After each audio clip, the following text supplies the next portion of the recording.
Hi friends, welcome to SAM Institute. Daily Current Affairs 2025 April 12.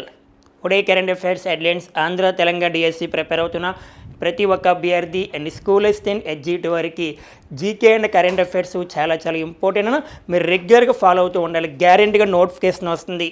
But ఈ నోటిఫికేషన్లో మనం గ్యారెంటీగా విజేతలు అవ్వాలి. నోటిఫికేషన్ రాకుండా ఎక్కడికి పోదాలని గ్యారెంటీగా వస్తుంది. మనం విజయం సాధించాలి. ఓకేనా, నో ప్రాబ్లం. డైలీ కష్టపడాలి, డైలీ హార్డ్ వర్క్ చేయాలి. మనం 7 years నుంచి వెయిట్ చేస్తాం ఒక డిఎస్సి నోటిఫికేషన్ వస్తే మన లైఫ్ మారుతుందని. సరే, టుడే కరెంట్ అఫైర్స్ హెడ్లైన్స్ ఒక్కసారి చూస్తే దీంట్లో ఫస్ట్ ప్రపంచ మానవ అంతరిక్ష యాత్ర దినోత్సవం ఎవ్రీ ఇయర్ ఏ రోజు జరుపుకుంటాం? ప్రతి సంవత్సరం ఏప్రిల్ 12 యొక్క ఇంపార్టెన్స్ ఏంటి నాన్న అంటే మనకి ప్రపంచ మానవ అంతరిక్ష యాత్ర దినోత్సవం జరుపుకుంటాం. ఫస్ట్ వన్ ఇక్కడ తెలుసుకోవాల్సిన కొన్ని పాయింట్స్. నెక్స్ట్, అంతరిక్ష రంగంలో అడుగుపెట్టిన తొలి వ్యక్తి ఎవరు, తొలి భారతీయుడు ఎవరు, తొలి భారతీయ మహిళ ఎవరు, రెండవ భారతీయ మహిళ ఎవరు, ఇవన్నీ చూస్తూ ఉంటాం. అలాగే నేషనల్ స్పేస్ డే ఎప్పుడు జరుపుకుంటాం? ప్రతి సంవత్సరం జాతీయ అంతరిక్ష దినోత్సవం మనకి ఆగస్ట్ 23వ తారీఖున జరుపుకుంటాం. ఇవన్నీ మాట్లాడదాం. ఓకే ఫ్రెండ్స్, నెక్స్ట్ వన్ జాతీయ మారిటైమ్ వరుణ అవార్డు 2025 వార్తలో ఉంది. జాతీయ మారిటైమ్ వరుణ అవార్డు 2025 అవార్డు లేటెస్ట్గా ఎవరికి ప్రకటించారు? సరిపోతుంది. Okay friends, next one Bhagirath mobile app వార్తలో ఉంది. ఇటీవల కాలంలో ఏ రాష్ట్రం ప్రారంభించింది? ఉత్తరాఖండ్ ముఖ్యమంత్రి పుష్కర్ సింగ్ ధామీ గారు దీన్ని ప్రారంభించారు. ఎందుకు ప్రారంభించారు ఇవన్నీ మాట్లాడాలి. ఓకే ఫ్రెండ్స్, నెక్స్ట్ వన్ ప్రపంచంలో తొలి 3D ప్రింటెడ్ రైల్వే స్టేషన్ మరి ఏ దేశంలో ఏర్పాటు చేశారు? ఓకే, నెక్స్ట్ వన్ సియారా లియోన్కు భారత సహాయము. మరి ఇటీవల కాలంలో భారతదేశం సియోరా లియోన్ దేశానికి సహాయం చేస్తుంది. ఎవరి కోసం సహాయం చేస్తుంది? ఇటీవల కాలంలో భారతదేశం ఆపరేషన్ బ్రహ్మ అనే పేరుతో ఏ దేశానికి సహాయం చేసింది? మనం మాట్లాడుకున్న మయన్మార్ దేశంలో తుఫాను రావడం వల్ల అంటే భూకంపం రావడం వల్ల ప్రధానంగా బట్ ఆ దేశాలకు మానవత సహాయం చేస్తాం. ఎవరు? భారతదేశం. ఏ పేరుతో? ఆపరేషన్ బ్రహ్మ. గతంలో కూడా ఆపరేషన్ దోస్త్, ఆపరేషన్ కరుణ అనే పేరుతో కూడా సహాయం చేస్తాం. ఆపరేషన్ దోస్త్ అంటే టర్కీ, సిరియా దేశాల్లో భూకంపం రావడం వల్ల భారతదేశం సహాయం చేసింది. ఆపరేషన్ కరుణ అంటే మయన్మార్ దేశంలో మోచా తుఫాను రావడం వల్ల భారతదేశం సహాయం అందించాం వాళ్ళకి. ఇవన్నీ మాట్లాడుకున్నాం. Okay friend, past current affairs ఒక చూస్తే క్రీడా రంగానికి సంబంధించి ఒక మాజీ క్రికెటర్ వార్తలో ఉన్నారు. ఆయనకు ఒక అవార్డు వచ్చినట్టు వార్తలోకి వచ్చింది. అంటే బ్రిటిష్ దేశమిచ్చే అత్యున్నత పురస్కారము, అంటే ఇంగ్లాండ్ దేశమిచ్చే అత్యున్నత పురస్కారం వార్తలో ఉంది. మరి అవార్డు పేరు నైట్హుడ్ పురస్కారము ఒక మాజీ క్రికెటర్ ఎవరికి వచ్చింది? చాలా ఇంపార్టెంట్. మీ అందరికీ తెలిసిన వ్యక్తి జేమ్స్ అండర్సన్ ఇంగ్లాండ్ మాజీ క్రికెటర్. అలా బ్రిటిష్ దేశమిచ్చే అత్యున్నత పురస్కారం ఈయనకి ప్రకటించారు లేటెస్ట్గా. ఈ అవార్డు పేరు నైట్హుడ్ పురస్కారము. మరి ఈయన గురించి మాట్లాడితే 188 టెస్ట్లో దాదాపుగా 704 వికెట్లు తీశాడమ్మా. ఎవరు? James Anderson. అంటే ఇటీవల కాలంలో నైట్హుడ్ అవార్డు ఎవరికి ప్రకటించారు? James Anderson. ఏ దేశం ప్రకటించింది? బ్రిటిష్ దేశం అని గుర్తుపెట్టుకోవాలి. ఈ అవార్డు ప్రకటించారు. మనకు రానున్న కాలంలో కొన్ని రోజుల తర్వాత ఈ అవార్డు ఎవరు చేతి మీదకి ఇస్తారు? చాలా ఇంపార్టెంట్. భారత సంతతి అంటే బ్రిటిష్ లేదా ఇంగ్లాండ్ దేశ యొక్క మాజీ ప్రధాని చేతి మీదకి ఇస్తున్నారు. ఆయనే రిషి సునాక్.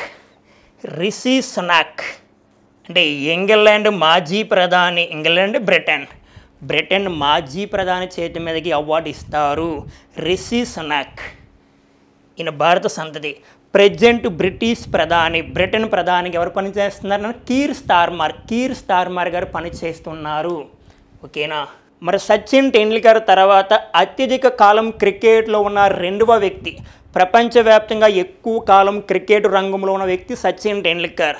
ఆయన తర్వాత రెండవ వ్యక్తిగా గుర్తింపున్న వ్యక్తి జేమ్స్ అండర్సన్. ఈయన ఇంగ్లాండ్ మాజీ క్రికెటర్. ఈయనకి లేటెస్ట్గా ఏ అవార్డు ప్రకటించారు? Knighthood award. ఏ దేశం ప్రకటించిందంటే ఇంగ్లాండ్. ఎవరి చేతి మీద అందిస్తారు నాన్న? రిషి సునాక్.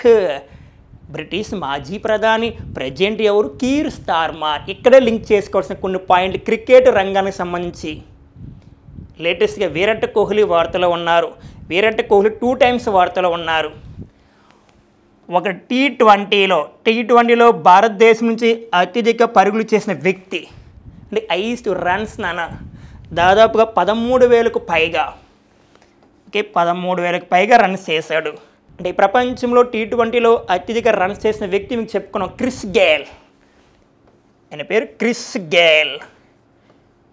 మరి క్రిస్ గేల్ వెస్టిండీస్ క్రికెటర్ అని కూడా చెప్పుకున్నాం. ప్రపంచంలో టీ20 పర్పస్లో అత్యధిక పరుగులు తీసిన వ్యక్తి ఎవరు? Chris Gayle. భారతదేశం నుండి నాన్న విరాట్ కోహ్లీ మరొకసారి వార్తల్లోకి వచ్చారు. 13,000కు పైగా రన్స్ చేశారు. భారతదేశం నుంచి ఫస్ట్ ప్లేస్ ఆయనకుంది. మరొక ఇంపార్టెన్స్ ఏంటంటే విరాట్ కోహ్లీ లేటెస్ట్గా మనకి ఐపీఎల్ జరుగుతుంది, అంటే ఇండియన్ ప్రీమియర్ లీగ్. ఈ ఐపీఎల్లో అంటే విరాట్ కోహ్లీ యొక్క మరొక రికార్డ్ ఐపీఎల్లో 1000 బౌండరీస్ చేసిన పాస్ట్ ఇండియన్. చాలా ఇంపార్టెంట్. 1000 బౌండరీస్ చేసిన పాస్ట్ ఇండియన్ విరాట్ కోహ్లీ వార్తలకు వచ్చారు.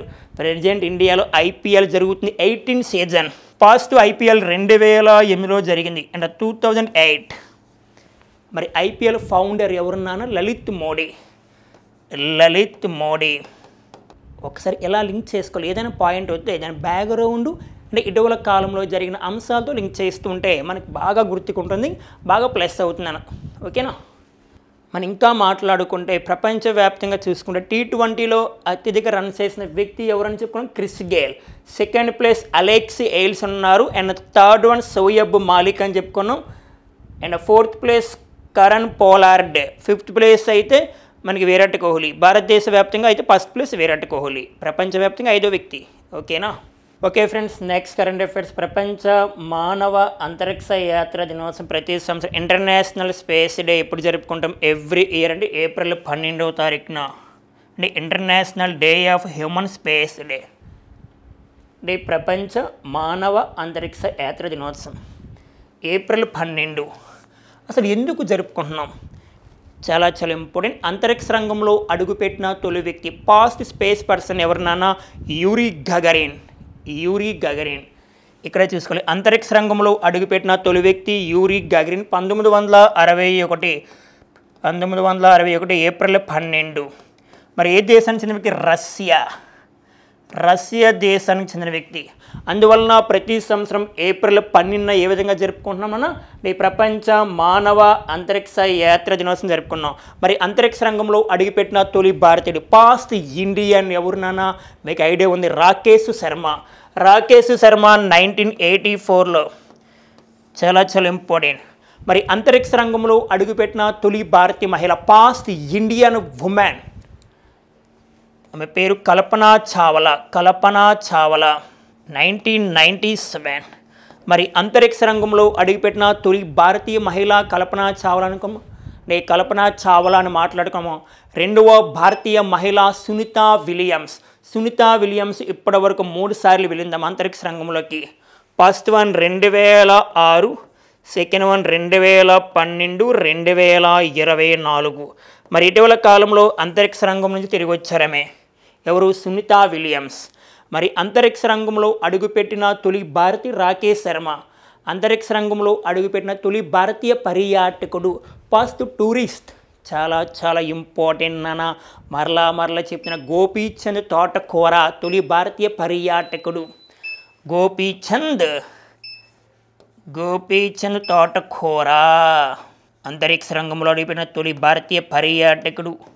ఈయన విజయవాడకి చెందినవారు. విజయవాడ. ఇక్కడే కొన్ని పాయింట్స్ యాడ్ చేసుకోవాలి. మరి ప్రపంచ మానవ అంతరిక్ష యాత్ర దినోత్సవం అయితే ఏప్రిల్ 12. జాతీయ అంతరిక్ష దినోత్సవం నేషనల్ స్పేస్ డే ప్రతి సంవత్సరం ఎప్పుడు జరుపుకుంటామన్నా? అంటే ఆగస్ట్ 23. ఎందుకు జరుపుకున్నాం? చంద్రయాన్ 3 ప్రయోగం గుర్తు రావాలి. చంద్రయాన్ 3 ప్రయోగం మైండ్లో రావాలి. మనకి చంద్రయాన్ 3 ప్రయోగం 2023 జూలై 14వ తారీఖున ప్రారంభమైంది.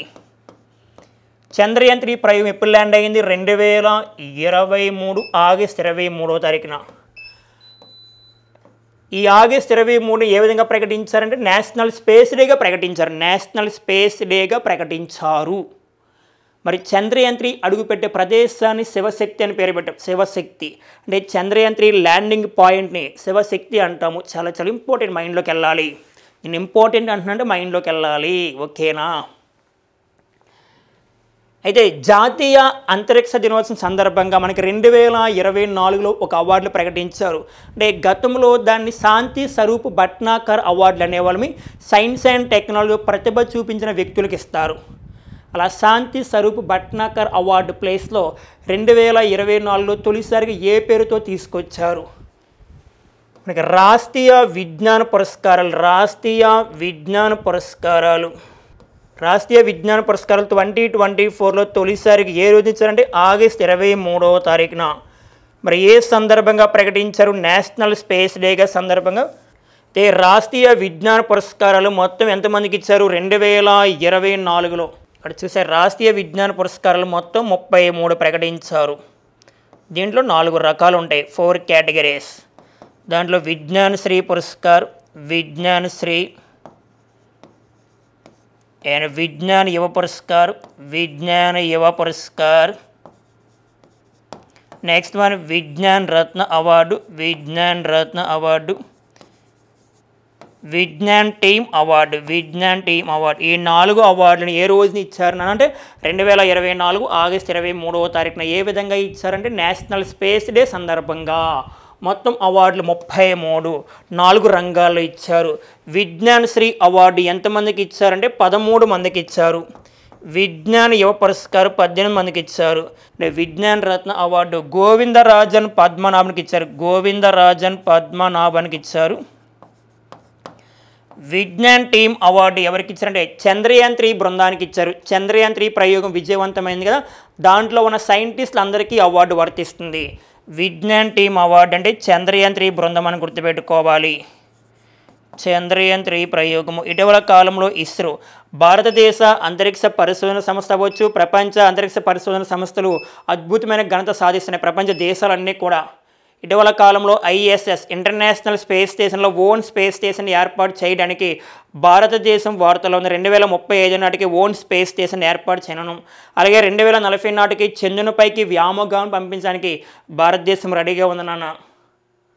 అలాగే 2026లో ఆర్టిమిస్ 2 ప్రయోగం నాసా చేయబోతుంది. అలాగే 2026లో గగనయాన్ యాత్ర భారతదేశం చేయబోతుంది. అండ్ ఇటీవల కాలంలో GSLV F-15 రాకెట్ ప్రయోగం చేసాం ఆల్రెడీ. GSLV F-16 రాకెట్ ప్రయోగం 2025 జూన్లో జరగబోతుంది. నిస్సార్ అనే ఉపగ్రహాన్ని పంపిస్తున్నారు. ఎవరెవరంటే భారతదేశ అంతరిక్ష పరిశోధన సంస్థ మరియు నాసా వారు కలిసి. లేటెస్ట్గా మనం చూసుకుంటే ఇటీవల కాలంలో సైన్స్ అండ్ టెక్నాలజీ పర్పస్లో AI కూడా అద్భుతమైన ఘనత సాధిస్తుంది. AI ఆర్టిఫిషియల్ ఇంటెలిజెన్స్ అంటే ప్రపంచంలో తొలిసారిగా AI ఆధారంగా ఒక బేబీ జన్మనిచ్చింది. ఒక బాలుడు, ఒక 40 ఇయర్స్ ఓల్డ్ ఉమెన్లో ఒక బాలుడు జన్మించాడు. ప్రపంచంలో తొలిసారిగా AI ఆధారంగా. ఏ దేశం? మెక్సికో. వెరీ లేటెస్ట్గా చాలా ఇంపార్టెంట్ పాయింట్.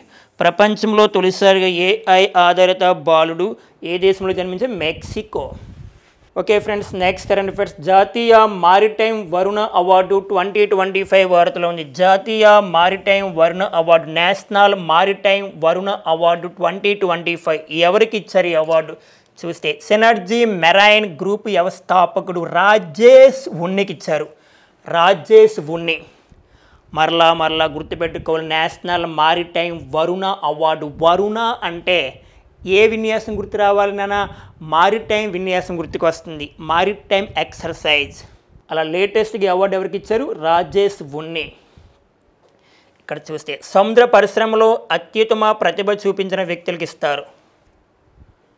నెక్స్ట్ సముద్ర రంగానికి అసాధారణమైన మరియు నిరంతర కృషి చేసిన వ్యక్తులు కూడా ఇస్తారు ఈ award. National maritime Varuna award 2025. ఈ అవార్డు ఏ సందర్భంగా ఇచ్చారు? మరి ఈ అవార్డు ఏ సందర్భంగా ఇచ్చారంటే జాతీయ సముద్రయాన దినోత్సవం ప్రతి సంవత్సరం ఎప్పుడు జరుపుకుంటాం? ఏప్రిల్ 5వ తారీఖున జరుపుకుంటాం. మరి 2025 ఏప్రిల్ 5వ తారీఖున జాతీయ సముద్రయాన దినోత్సవం జరుపుకున్నాం. 62 ఎడిషన్, 62వ జాతీయ సముద్రయాన దినోత్సవం జరుపుకున్నాం, 62 ఎడిషన్. మరి ఈ సందర్భంగా ఈ అవార్డును ప్రకటించాం. 62 జాతీయ సముద్రయాన దినోత్సవాన్ని ఎక్కడ జరుపుకున్నాం? ముంబైలో జరుపుకున్నాం. ముంబై. ఇక్కడ మీరు గుర్తుపెట్టుకోవాల్సిన పాయింట్ ఏంటంటే జాతీయ సముద్రయాన దినోత్సవం ఎప్పుడు జరుపుకుంటాం? ఏప్రిల్ 5వ తారీఖున జరుపుకుంటాం. 2025 ఎన్వై ఎడిషన్ 62 ఎడిషన్. ఈ సందర్భంగా ఈ అవార్డును ఎవరికి ప్రకటించారు? రాజేష్ ఉన్నే. ఎక్కడ జరుపుకున్నాం? ముంబై. మరి ఇటీవల కాలంలో వార్తల్లో ఉన్న అవార్డ్స్ మనం చూస్తూ ఉండాలి. అంటే వెరీ లేటెస్ట్గా ఉన్న అవార్డ్స్ అన్నీ మీకు చెప్తున్నా, ఒకసారి రీకాల్ చేసుకున్నాను. Okay friends, next current affairs. Bhagirath mobile app వాడుతుంది. భగీరథ్ మొబైల్ యాప్ మరి ఏ రాష్ట్రం ప్రారంభించింది అంటాడు? ఉత్తరాఖండ్. ఆ ఉత్తరాఖండ్ ముఖ్యమంత్రి పుష్కర్ సింగ్ ధామీ దీన్ని ప్రారంభించారు. ఎందుకు ప్రారంభించారు? దేంట్లో భాగంగా దీన్ని ప్రారంభించారు గుర్తుపెట్టుకోవాలి.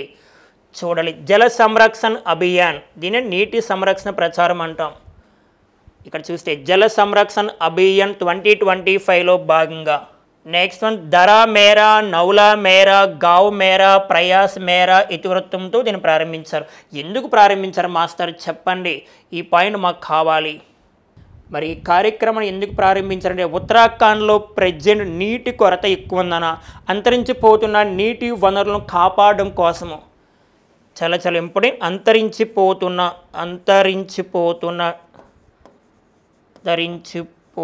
నీటి వనరులు కాపాడడానికి ప్రజెంట్ ఉత్తరాఖండ్ రాష్ట్రంలో నీటి కొరత ఎక్కువ ఉందన్న. అందుకే ఇటీవల కాలంలో భారతదేశంలో తొలిసారి కార్ వాష్ బ్యానెడ్ స్టేట్, అంటే కార్లు కడుగుతూ ఉంటారు, వాషింగ్ చేస్తూ ఉంటారు కదా, దాన్ని పూర్తిగా నిషేధించిన రాష్ట్రం కూడా ఉత్తరాఖండ్. దీనివల్ల నీటి కొరత వలన, ఒక వాటర్ ప్రాబ్లం వల్ల. అందువలన ఇక్కడ అంతరించిపోతున్న నీటి వనరులు కాపాడుకునే బాధ్యత మనకు ఉంది అనే ఉద్దేశంతో పుష్కర్ సింగ్ ధామీ లేటెస్ట్గా భగీరథ్ మొబైల్ యాప్ని ప్రారంభించారు. జల సంరక్షణ అభియాన్లో భాగంగా. దీని యొక్క నినాదం ఏంటమ్మా? ఇతివృత్తం ఏంటి చూసుకుంటే దరా మేరా, నౌలా మేరా, గావ్ మేరా, ప్రయాస్ మేరా. మనకి జల సంరక్షణ అభియాన్ గుర్తు రావాలి. జల సంరక్షణ అభియాన్ అంటే జల సంరక్షణ అభియాన్ యొక్క ప్రధాన ఉద్దేశం మాట్లాడుకుంటే దేశవ్యాప్తంగా జలవనరుల సంరక్షణ కోసము. దేశవ్యాప్తంగా జలవనరులు కాపాడుకునే బాధ్యత ఉంది మనకి. అక్కడే పాయింటింగ్ చేసుకోవాలి. జల జీవన్ మిషన్ 2019లో వచ్చింది. ప్రతి ఇంటికి త్రాగునీటిని అందించిన ఉద్దేశంతో మోడీ గారు ప్రారంభించారు.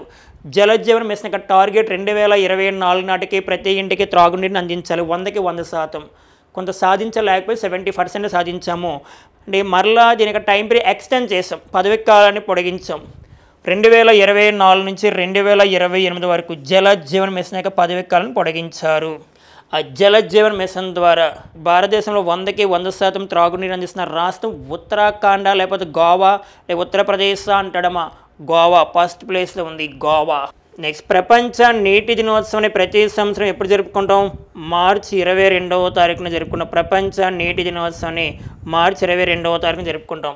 మరి ఇటీవల కాలంలో నీటిపైన ట్యాక్స్ విధించిన రాష్ట్రము, నీటిపైన పన్ను విధించిన రాష్ట్రము, వాటర్ని వేస్టేజ్గా అంటే వాటర్ అనుకున్న దానికన్నా ఎక్కువగా వేస్టేజ్ చేస్తే దానిపైన ట్యాక్స్ విధిస్తున్నారు. ఏ రాష్ట్రం అంటే కేరళ రాష్ట్రం గుర్తుపెట్టుకోవాలి.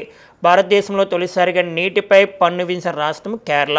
ఉత్తరాఖండ్ వార్తల్లోకి వచ్చింది కన్నా ఉత్తరాఖండ్ సీఎం ఎవరు? పుష్కర్ సింగ్ ధామీ. ఉత్తరాఖండ్ క్యాపిటల్ డెహ్రాడూన్ అని పిలుస్తాం. ఆ ఉత్తరాఖండ్ డెహ్రాడూన్లోనే మనకి 2025లో 38 నేషనల్ గేమ్ జరిగాయి. 38వ జాతీయ క్రీడలు జరిగాయి. 38వ జాతీయ క్రీడలు జరిగాయని గుర్తుపెట్టుకోవాలి. ఇప్పుడు భగీరథ మొబైల్ యాప్ను ఉత్తరాఖండ్ ఎవరి సహకారంతో ప్రారంభించిందని మన క్వశ్చన్ రావచ్చు. అంటే IIT Roorkee. Next IIT Roorkee సహాయంతో ప్రారంభిస్తున్నారు. Okay friends, next current affairs. ప్రపంచంలో తొలిసారిగా, భారతదేశంలో తొలిసారిగా అనే పదాలతో వస్తే మనకి చాలా ఇంపార్టెంట్. మరి ఇటీవల కాలంలో 3D ప్రింటెడ్ రైల్వే స్టేషన్ వచ్చింది. 3D ప్రింటెడ్ రైల్వే స్టేషన్ ఇది ప్రపంచంలోనే తొలిసారిగా. దీని ఇంపార్టెన్స్ చెప్తేనన్నా జస్ట్ 6 అవర్స్లో, అంటే 6 గంటల్లో ఈ రైల్వే స్టేషన్ నిర్మాణం చేపట్టారు. 6 అవర్స్లో 6 గంటలు, అంటే 6 గంటల్లో. అలా ప్రపంచంలో తొలిసారిగా వార్తల్లోకి వచ్చిందిగా గుర్తుపెట్టుకోవాలి. మరి ఏ దేశం అంటే జపాన్లో ఏ సిటీలో దీన్ని ప్రారంభించారంటే ఆరిడా సిటీలో. మరి ఈ నిర్మాణం చేపట్టిన సంస్థ పేరు చాలా ఇంపార్టెంట్. సెరామిక్స్ నిర్మాణ సంస్థ. మరి ఏ రైల్వే స్టేషన్లో ప్రపంచంలో తొలిసారిగా 3D ప్రింటర్ రైల్వే స్టేషన్ నిర్మించారు? ఏ రైల్వే స్టేషన్లో? జపాన్లో ఏ రైల్వే స్టేషన్ అంటాడు? గుర్తుపెట్టుకో, ఆట్సుషియా రైల్వే స్టేషన్. ఆట్సుషియా రైల్వే స్టేషన్. మనకి సింగిల్ లైన్ క్వశ్చన్. ప్రపంచంలో తొలిసారిగా 3D ప్రింటర్ రైల్వే స్టేషన్ అంటే గుర్తు రావాల్సిన జపాన్ దేశం గుర్తు రావాలి. ఓకే, సరిపోతుంది. మరి జపాన్ సహకారంతో మనం 2026 నాటికి బుల్లెట్ ట్రైన్ రాబోతుంది. Bullet train India. భారతదేశంలో ఏ దేశం సహకారంతో 2026లో బుల్లెట్ ట్రైన్ ఏర్పాటు చేస్తున్నారంటే జపాన్ అని గుర్తుపెట్టుకోవాలి. జపాన్ వార్తల్లోకి వచ్చింది కావున జపాన్ రాజధాని టోక్యో. మనకు స్టాక్ జీకే పరంగా చూసుకోవాలి. అండ్ 32వ ఒలింపిక్స్ 32 ఒలింపిక్స్ 2020లో జరగవలసిన ఒలింపిక్స్ 2021లో జరిగాయి. దీన్ని టోక్యో ఒలింపిక్స్ అంటాం. ఈ టోక్యో ఒలింపిక్స్లో భారతదేశం మొత్తం 7 పథకాలు సాధించింది. జపాన్ ప్రధానమంత్రిగా ఎవరు పని చేస్తున్నారు? షిగేరు ఇషిబా. నెక్స్ట్, ప్రపంచంలో ఆయు ప్రమాణం ఎక్కువ దేశం జపాన్గా మాట్లాడుకుంటాం. జపాన్ 2030 నాటికి బుల్లెట్ ట్రైన్లు ఏర్పాటు చేస్తుంది కదా. అయితే ప్రధానంగా డ్రైవర్ రహిత బుల్లెట్ ట్రైన్ ఏర్పాటు చేస్తుంది. డ్రైవర్లు ఉండరమ్మా. డ్రైవర్ లేకుండా ట్రైన్స్ ప్రయాణం చేస్తూ ఉంటాయి. ఏ దేశం అంటే Japan. Okay friends, next current affairs అమ్మా. సియరా లియోన్కు భారత సహాయము. భారతదేశం మానవత సహాయం చేస్తుంది కొన్ని దేశాలకు. ఇటీవల కాలంలో తుఫాన్లు కానీ భూకంపాలు సునామీలు వచ్చినప్పుడు ఆయా దేశాలకు మానవత సహాయం చేస్తూ ఉంటారు. అదే సందర్భాల్లో ఇటీవల కాలంలో సియరా లియోన్కు భారత సహాయం అందించింది. ఏ సందర్భంలో అంటే భారతదేశం అభివృద్ధి చెందిన దేశాలకు సహాయం అందించాలి. అభివృద్ధి చెందుతున్న దేశాలు, ప్రధానంగా అభివృద్ధి చెందుతున్న దేశాలకి సహాయం అందించిన ఉద్దేశంతో 2017లో భారత ప్రభుత్వం ఇండియా ఐక్యరాజ్య సమితి డెవలప్మెంట్ పార్ట్నర్షిప్ ఫండ్ ప్రారంభించింది. 2017లో భారత ప్రభుత్వం ఇండియా ఐక్యరాజ్య సమితి డెవలప్మెంట్ పార్ట్నర్షిప్ ఫండ్ ప్రారంభించింది. దీంట్లో భాగంగానే సియరా లియోన్కు భారతదేశం సహాయం అందించింది. ఎందుకు అందించింది? ఇక్కడ చూస్తే వికలాంగులకు స్థిరమైన జీవన ఉపాధి కల్పించడం కోసం దాదాపుగా ఎంత సాయం చేసిందని 8.52 కోట్లు. ఇక్కడ చూసుకుంటే $9,90,000 అంట.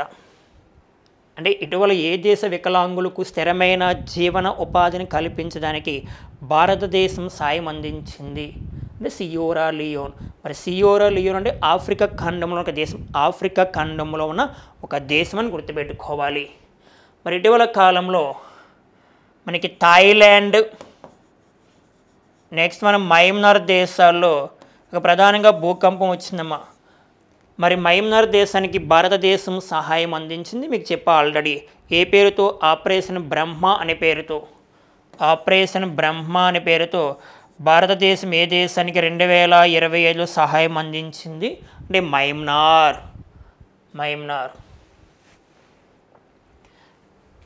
అయితే ఇక్కడే మయన్మార్కి చెందిన ఒక వ్యక్తి, ఆమె చాలా ఫేమస్ ఏమో, ఆంగ్ సాన్ సూకీ అంటారు. ఆంగ్ సాన్ సూకీ. మరి ఆంగ్ సాన్ సూకీ రాసిన ఒక బుక్ ఫేమస్, గత డిఎస్సీలో అడిగామా. ఆ బుక్ పేరు ఫ్రీడమ్ ఫ్రమ్ ఫియర్. ఎవరు రాశారు? Aung San Suu Kyi. Freedom from fear. గత డిఎస్సీలో అడిగారు, చూడండి మీకు వీలుంటాయి. నెక్స్ట్ కరెంట్ అఫైర్స్ అమ్మా. యూజీసీ చైర్మన్గా వినూత్ జోషికి అదనపు బాధ్యతలు. మరి యూజీసీ అంటే యూనివర్సిటీ గ్రాండ్ కమిషన్. మరి యూజీసీ 1956లో ఏర్పాటైంది. ఓకే, యూజీసీ 1956లో ఏర్పాటైంది. దీని హెడ్ క్వార్టర్ అమ్మా న్యూఢిల్లీ. మరి యూజీసీ చైర్మన్గా మన తెలంగాణ వ్యక్తి ఉండేవారు. మరి తెలంగాణ వ్యక్తి ఎం జగదీష్ కుమార్ గారు. మరి ఎం జగదీష్ కుమార్ గారు 2025 ఏప్రిల్ 7వ తారీఖున అంటే ఏం చేశారంటే యూజీసీ పదవికి రాజీనామా చేశారు. పర్టికులర్ పదవి విరామణ చేశారు. ఆయన పేరు మామిడాల జగదీష్ కుమార్ గారు. మరి ఈయన ప్లేస్లో కొత్త వ్యక్తి నియమించారు. ఇక్కడ చూసుకుంటే యూజీసీ చైర్మన్గా వినూత్ జోషికి అదనపు బాధ్యతలు అంటే పర్టికులర్గా వేరొక పదవి ఏదో చేస్తుంది ఆయన, ప్రస్తుతం తాత్కాలికంగా నియమించారు దీనికి.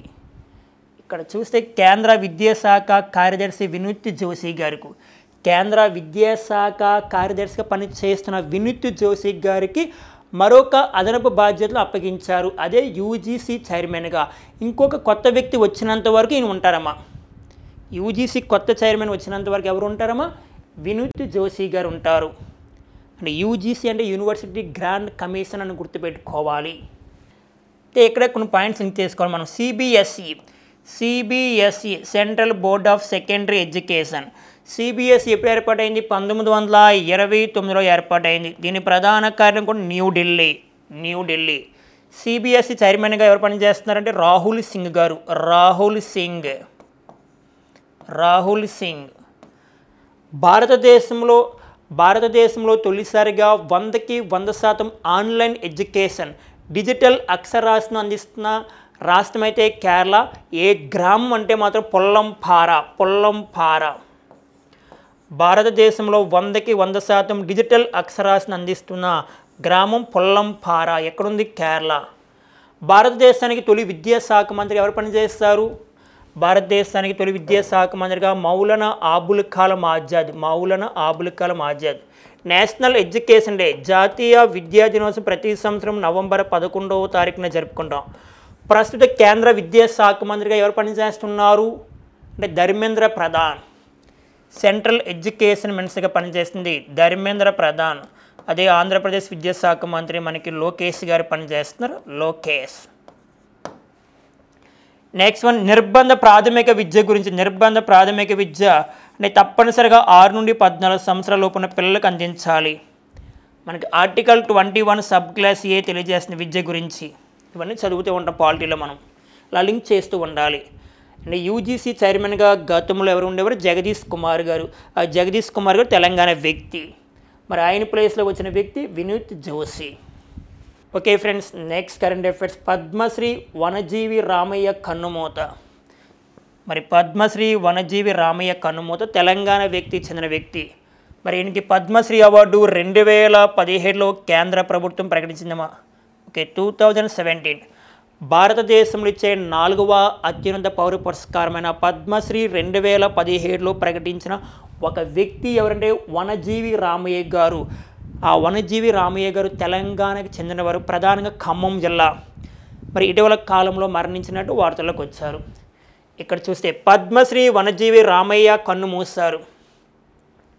నెక్స్ట్, మొక్కల ప్రేమికుడైన ఆయన ఇంటి పేరునే వనజీవిగా మార్చుకున్నారంట. అంటే జీవితం మొత్తం మొక్కల కోసమే త్యాగం చేశారు నాన్న. అంటే మొక్కలు పెంచి పర్యావరణం కాపాడుతూ ఉండేవారు.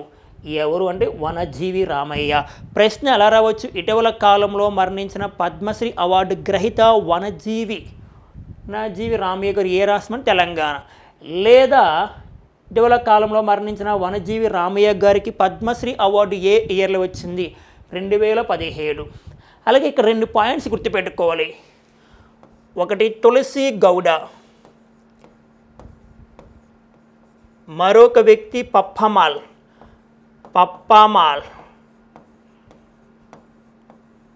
మరి తులసి గౌడ, పప్పమాల్ కూడా ఇటీవల కాలంలో మరణించినట్టు వార్తల్లోకి వచ్చింది. వారు కూడా పద్మశ్రీ అవార్డు గ్రహీతలు. మరి తులసి గౌడ కర్ణాటకకు చెందిన ఇక్కడ చూసే తులసి గౌడ కర్ణాటకకు చెందిన పర్యావరణవేత్త అని గుర్తుపెట్టుకోవాలి. పప్పమాల్ తమిళనాడు రాష్ట్రానికి చెందిన సేంద్రియ ఎరువుల రైతు అంటే ఆర్గానిక్ ఫార్మర్. అంటే ఇటీవల కాలంలో మరణించిన పద్మశ్రీ అవార్డు గ్రహీత ప్రధానంగా తులసి గౌడ, కర్ణాటక అని గుర్తుపెట్టుకోవాలి. నెక్స్ట్ వన్ పప్పమాల్, సేంద్రియ ఎరువుల రైతు, తమిళనాడు. వారికి కూడా పద్మశ్రీ అవార్డు వచ్చింది. Okay friends, next current affairs మనం మాట్లాడుకుంటే ఐఓసి. మరి ఐఓసి అంటే ఇంటర్నేషనల్ ఒలింపిక్ కమిటీ. అంటే ఐఓసి వారే ఒలింపిక్స్ని ఆర్గనైజ్ చేస్తారంటే కండక్ట్ చేస్తారు. మరి ఐఓసి ఎప్పుడు ఏర్పాటైందమ్మా? 1894 1894లో ఏర్పాటైంది. ఇక్కడ చూసుకుంటే ఐఓసి 1894లో ఏర్పాటైంది. దీని ప్రధాన కార్య లుస్సానే. పాస్ట్ ఒలింపిక్స్ మనకి 1896లో గ్రీసు రాజధాని ఏథెన్స్లో జరిగాయి. Past Olympics. సెకండ్ ఒలింపిక్స్ 1900 సంవత్సరంలో ఎక్కడ జరిగాయి? ప్యారిస్. దీని గురించి మాట్లాడుకోవాలి.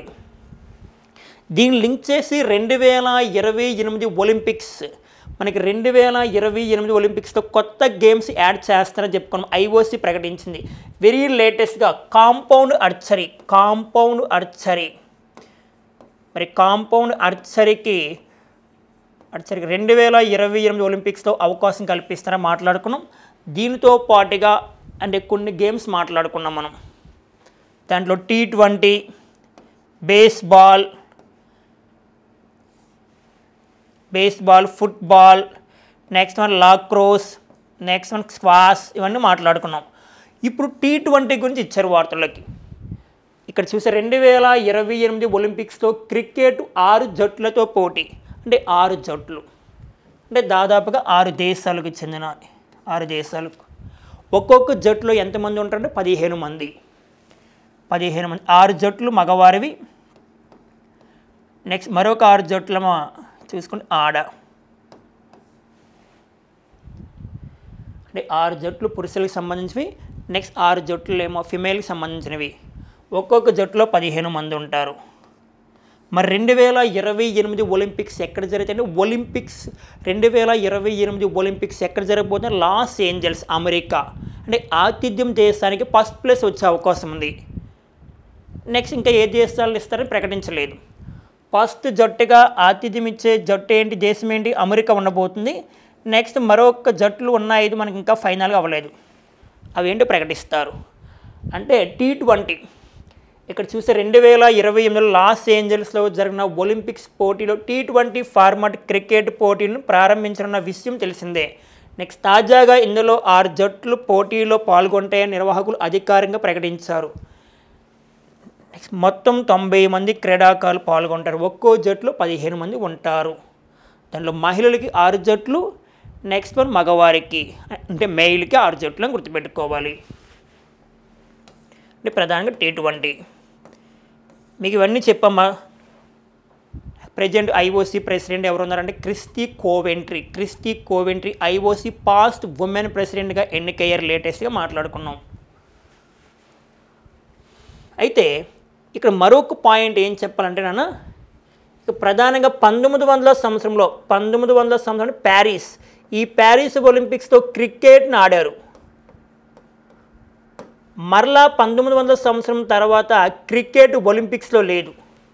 ఇప్పుడు దాదాపుగా 128 ఇయర్స్ తర్వాత 128 సంవత్సరాల తర్వాత క్రికెట్కు అర్హత కల్పించారు. అది కూడా ప్రధానంగా T20కి 128 సంవత్సరాల తర్వాత అంటే 2028 లాస్ ఏంజల్స్ ఒలింపిక్స్ చాలా చాలా ఇంపార్టెంట్. గతంలో 1900 తొలిసారి క్రికెట్ని తీసుకొచ్చారు. మరలా దాన్ని ప్రకటించలేదు, ఆడలేదు కూడా, దాన్ని ఆపేశారు. ఇప్పుడు తీసుకురాబోతున్నారు 2028 సరిపోతుంది. Okay friends, next current affairs మనం చూస్తే చాలా చాలా ఇంపార్టెంట్. ఈసారి గ్యారెంటీ ప్రశ్న వస్తుంది. ప్రస్తుతం ప్రపంచంలో మొత్తం చూసుకుంటే ప్లాస్టిక్ చెత్త ఎక్కువ అవుతుందన్న దానికి కారణం మానవుడే. మానవుడు సరైన పద్ధతిలో ఉంటే వాటిని కంట్రోల్ చేయవచ్చు. మరి ఇటీవల కాలంలో ఒక రిపోర్ట్ వచ్చింది. ఇక్కడ చూస్తే ప్లాస్టిక్ చెత్తలో భారత్ వాటా 3.54% అంట. మరి ఈ రిపోర్ట్ ఇచ్చింది ఎవరంటే నేచర్ జర్నల్ సంస్థ వారు. ఇక్కడ ప్రపంచవ్యాప్తంగా 2022లో 26.8 కోట్ల టన్నులు ప్లాస్టిక్ చెత్తను గుర్తించారు వారు. 26.8 కోట్ల టన్నులు అంట. ఫస్ట్ ప్లేస్ ఏముంది? చైనా. మరి చైనాలో దాదాపుగా 8.15 కోట్ల టన్నులు. Next one America second place, ఇక 4 కోట్ల టన్నులు plastic. And third one European union, ఇక 3 కోట్ల టన్నులమ్మ ప్లాస్టిక్. భారతదేశం యొక్క వాటా చూసుకుంటే 3.54%, దాదాపుగా 95 లక్షల టన్నులు విడుదల చేస్తున్న చెత్త అంటే ప్లాస్టిక్. మరి ఇటీవల కాలంలో ఆంధ్రప్రదేశ్ అవ్వచ్చు, భారతదేశంలో కొన్ని రాష్ట్రాలు అంటే చాలా కార్యక్రమం ప్రారంభిస్తుంది. అంటే ప్లాస్టిక్ రహిత రాష్ట్రాలుగా మార్చాలనే ఉద్దేశంతో భారతదేశంలో తొలిసారిగా ప్లాస్టిక్ రహిత గ్రామంగా సతీవారా జమ్మూ అండ్ కాశ్మీర్ భారతదేశంలో తొలిసారి ప్లాస్టిక్ రహిత గ్రామం ఏదో వార్తలకు వచ్చింది? సతీవార. సతీవార అంటే మనకి జమ్మూ అండ్ కాశ్మీర్లో ఉంటుందన్న, జమ్మూ అండ్ కాశ్మీర్. ఇటీవల కాలంలో చూసుకుంటే ఇండియా ఫస్ట్ బయో విలేజ్ అంటే ప్లాస్టిక్ రహిత రాష్ట్రంగా మారాలనే ఉద్దేశంతో ఇండియా ఫస్ట్ బయో విలేజ్. మనకి దస్పర వార్తలకు వచ్చింది. దస్పర అంటే త్రిపుర. భారతదేశ ప్రభుత్వం 2022 జూలై 1వ తారీఖున సింగిల్ ప్లాస్టిక్ యూజ్ని ప్రకటించింది. భారతదేశం 2022 జూలై 1న సింగిల్ ప్లాస్టిక్ యూజ్ని ప్రకటించింది. ఒకసారి వాడే ప్లాస్టిక్ మరలా వాడకుండా చూసుకోవాలి అనే ఉద్దేశంతో. ఓకేనా. మరి ఇటీవల కాలంలో ఆంధ్రప్రదేశ్ ప్రభుత్వం కూడా స్వచ్ఛ ఆంధ్ర కార్యక్రమం ప్రారంభించింది. అంటే ప్రతి నెల 3వ శనివారము అంటే పర్యావరణ కాపాడే ఉద్దేశంతో స్వచ్ఛ ఆంధ్ర కార్యక్రమాన్ని ఆంధ్రప్రదేశ్ ఎలా ప్రారంభించింది? ప్రతి నెల 3వ శనివారం రోజున అంటే ఈ కార్యక్రమంలో అందరూ పాల్గొంటారు, అంటే పర్యావరణం కాపాడడం కోసము. నెక్స్ట్ పైన అంతర్జాతీయ ప్లాస్టిక్ బ్యాగ్ రహిత దినోత్సవం. ప్రతి సంవత్సరము అంతర్జాతీయ ప్లాస్టిక్ బ్యాగ్ రహిత దినోత్సవం ఎప్పుడు జరుపుకుంటాం అంటే జూలై 3వ తారీఖున జరుపుకుంటాం. మరి భారతదేశంలో తొలిసారిగా ప్లాస్టిక్ నిషేధించిన రాష్ట్రము సిక్కిం. భారతదేశంలో తొలిసారిగా ప్లాస్టిక్ నిషేధించిన రాష్ట్రం ఏమైనా ఉందంటే సిక్కిం మనం గుర్తుపెట్టుకోవాలి, సిక్కిం. ఓకే ఫ్రెండ్స్, మనకున్న కరెంట్ అఫైర్స్, ఈరోజు ఉన్న కరెంట్ అఫైర్స్ మీ ఫ్రెండ్స్ అందరికి షేర్ చేయండి, లైక్ చేయండి. All the best.